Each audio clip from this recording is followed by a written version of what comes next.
Subscribe कीजिए F study class channel को और बेल आइकन को दबाइए लेटेस्ट वीडियो सबसे पहले देखने के लिए। हेलो स्टूडेंट्स, चलिए आज हम प्रश्नावली 11.4 का प्रश्न नंबर 3 और 4 इस वीडियो में हल करेंगे।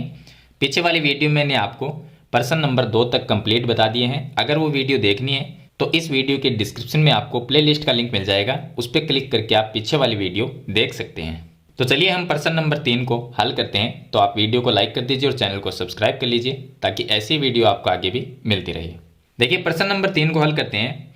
इसमें दिया गया है कि एक ऐसे घनाभ की ऊंचाई ज्ञात कीजिए। अब बात यह है कि घनाभ क्या होता है, जिसमें लंबाई, चौड़ाई और ऊंचाई होती है और तीनों ही अलग अलग होती है, तो वह घनाभ है।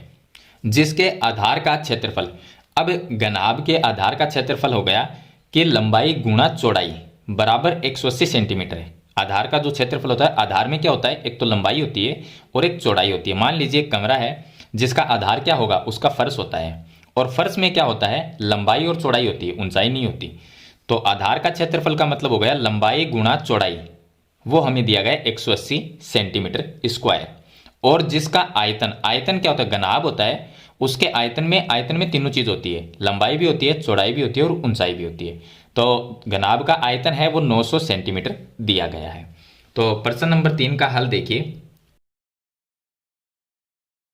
इसमें दिया गया है, एक तो हमें आकृति हमारी घनाभ है और एक दिया गया है आधार का क्षेत्रफल। तो यहां पर हम लिख लेंगे आधार का क्षेत्रफल। आधार का क्षेत्रफल हमें दिया गया है 180 सेंटीमीटर स्क्वायर, या इसको आप आधार का क्षेत्रफल है, इसको आप ऐसे भी लिख सकते हो कि लंबाई इंटू में चौड़ाई, लंबाई इंटू चौड़ाई बराबर 180 सेंटीमीटर स्क्वायर, ये भी आप लिख सकते हो इसको। तो दोनों एक ही चीज है, ऐसे लिखो या इसको ऐसे लिखो। आगे हमें दिया गया है कि घनाभ का आयतन है वो 900 सेंटीमीटर क्यूब है। तो यहां पर हम लिख देंगे कि आयतन हमें दिया गया है 900 सेंटीमीटर क्यूब, ये दिया गया है। हमें ज्ञात करनी है ऊंचाई, ऊंचाई ज्ञात करनी है कि इस घनाभ की ऊंचाई कितनी है। तो आयतन का मतलब क्या होता है, आयतन का मतलब होता है लंबाई इंटू चौड़ाई इंटू ऊंचाई। तो इसकी जगह हम लिख सकते हैं, तो यहां पर हम लिखेंगे कि लंबाई इंटू में चौड़ाई इंटू में ऊंचाई बराबर में 900। आयतन होता है लंबाई इंटू चौड़ाई इंटू ऊंचाई, तो बराबर में हम 900 लिख सकते हैं। अब यहां पर देखिए कि लंबाई इंटू जो चौड़ाई है, लंबाई इंटू चौड़ाई, इसका मान 180 है।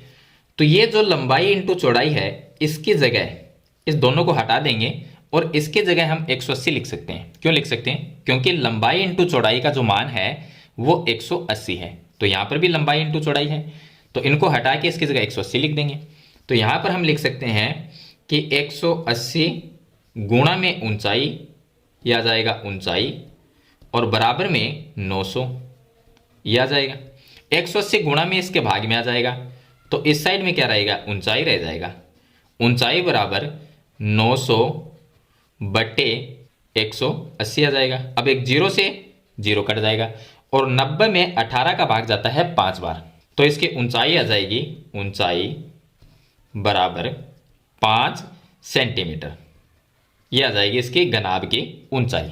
तो इस तरह से आपको प्रश्न नंबर 3 में एक घनाभ की ऊंचाई है वो ज्ञात करनी है। तो आपको प्रश्न को समझना जरूरी है कि आधार का क्षेत्रफल क्या होता है। आधार का क्षेत्रफल होता है लंबाई गुणा चौड़ाई, और आयतन क्या होता है, लंबाई गुणा चौड़ाई गुणा ऊंचाई।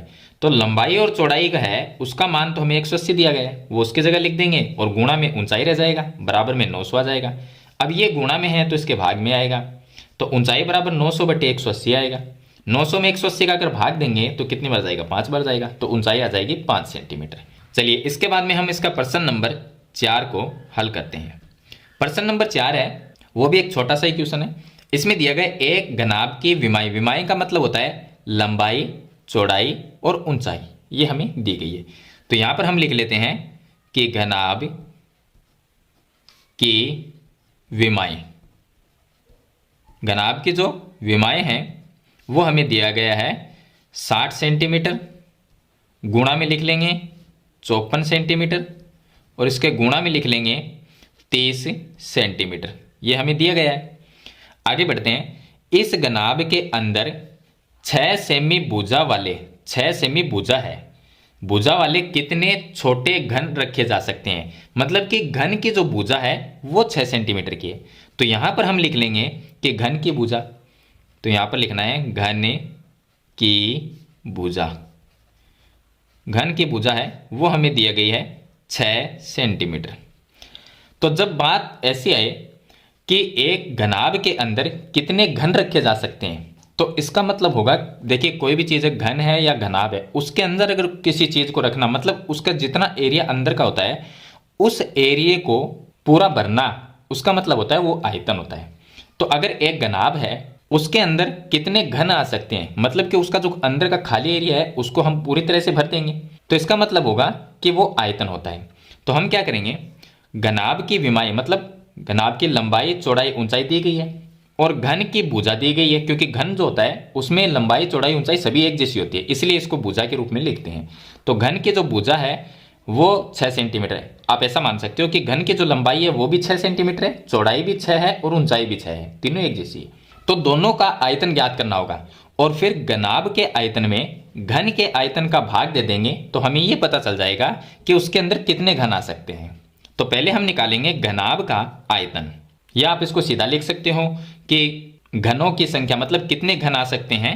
तो यहां पर लिख सकते हैं घनों की संख्या, घनों की संख्या, आप ऐसा भी लिख सकते हैं। तो इसको डायरेक्ट लिखेंगे तो घनों की संख्या बराबर लिखेंगे कि घनाभ का जो आयतन है, ऊपर लिखना है घनाभ का आयतन और बटे में लिखना है घन का आयतन, क्योंकि घनाभ के अंदर हम कितने घन आ सकते हैं वो ज्ञात कर रहे हैं।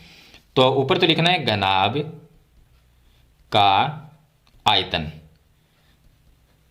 और इसके बट्टे में लिखना है घन का आयतन, घन का आयतन, ये लिखना है। अब जो घनाभ होता है उसके आयतन का सूत्र होता है लंबाई गुणा चौड़ाई गुणा ऊंचाई, ये होता है। और जो घन का आयतन होता है उसके आयतन, जो घन का आयतन है उसका सूत्र होता है भुजा क्यूब। भुजा क्यूब मतलब जो भी भुजा होगी उसको 3 बार गुणा के रूप में लिख दो। तो हल करेंगे तो लंबाई चौड़ाई ऊंचाई ये तो हमें दी गई है घनाभ की, तो पहली है 60 इंटू में 54 इंटू में 30, ये लिख देंगे और इसके बट्टे में आ जाएगा भुजा क्यूब।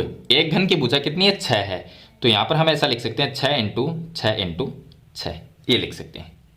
तो देखिए 6 का भाग अगर इसमें देंगे तो 10 बार जाएगा और इस 6 का भाग 54 में देंगे तो 9 बार जाएगा और 6 का भाग 30 में देंगे तो 5 बार जाएगा। अब तीनों संख्याओं को गुणा कर लेंगे, तो 9 को जब 5 से गुणा किया 45 और 45 को जब 10 से गुणा करेंगे तो 450, तो ये आ जाएंगे 450 घन रखे जा सकते हैं, जा सकते हैं। तो मतलब घनाभ के अंदर कितने घन रखे जा सकते हैं, 450 घन रखे जा सकते हैं। तो इस तरह से प्रश्न नंबर 4 को हल करना है। तो मेरे ख्याल से आप क्वेश्चन नंबर 3 और क्वेश्चन नंबर 4 को हल करना सीख गए होंगे। फिर भी इसके बारे में कोई सवाल या सुझाव है तो मुझे कमेंट बॉक्स में जरूर लिखना। वीडियो पसंद आए तो इसे लाइक और शेयर जरूर कर देना। इस चैनल पर नए हैं तो सब्सक्राइब करना। हम मिलते हैं नेक्स्ट वीडियो में, तब तक के लिए थैंक यू।